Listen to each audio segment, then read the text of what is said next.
সকল আত্মত্যাগ, সকল শহীদের রক্তের ইমানদারি রক্ষা করতে হবে, শহীদদের মর্যাদা রক্ষা করতে হবে, সকল হত্যাকাণ্ডের বিচার করতে হবে।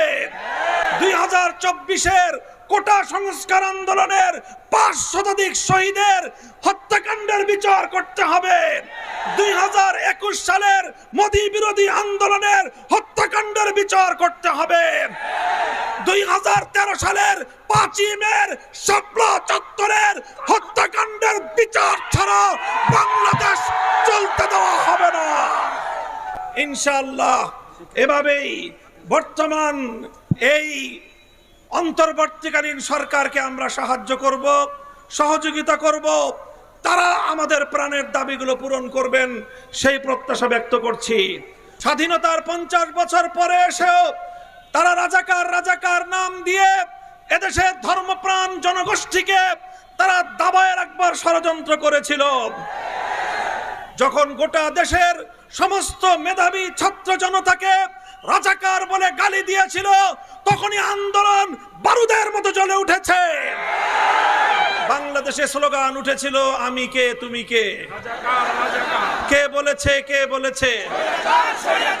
আমি বলতে চাই, মনে রাখতে হবে এই ঐক্যই এই আন্দোলনের মজবুত ভিত।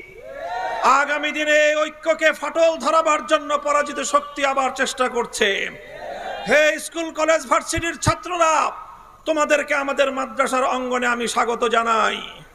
তোমরা মসজিদে আসবে, মাদ্রাসায় আসবে, হাটহাজারীতে আসবে, নারায়ণগঞ্জের মাদ্রাসাগুলোতে, ঢাকার শহরের মাদ্রাসাগুলোতে তোমরা আসবে। আমার মাদ্রাসার সন্তানেরা টিএসসি চত্বরে যাবে, তোমরা শহীদ মিনারের সামনে গিয়ে ইসলামী ক্যালিগ্রাফি আঁকবে। বাংলাদেশের বাংলা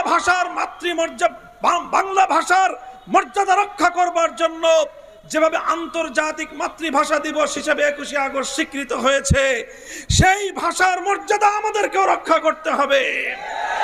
এমনি ভাবে যে কোনো মূল্যে ঐক্যকে অটুট এবং মজবুত রাখতে হবে ইনশাআল্লাহ। ছাত্র জনতার এই যে রাষ্ট্র সংস্কারের যে আন্দোলন, এই আন্দোলনে আমরা সর্বাত্মক সহযোগিতা করব।